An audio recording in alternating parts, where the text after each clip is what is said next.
How to sign in to YouTube on a smart TV using a QR code. Signing into YouTube on a smart TV using a QR code is a quick and convenient process. Follow these steps. Step 1. Open YouTube on your smart TV.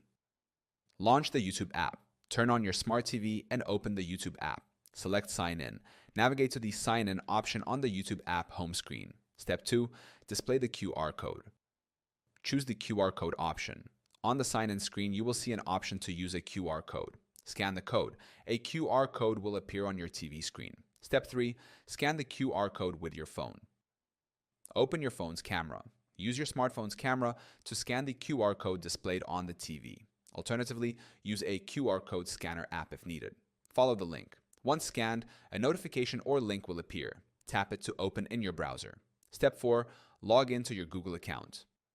Sign in. Enter your Google account credentials on your phone to sign in. Grant permission. Approve the connection between your phone and the TV. Step 5. Confirmation. TV syncs. Automatically, once you complete the sign-in process on your phone, the YouTube app on your TV will refresh and log into your account. Enjoy YouTube.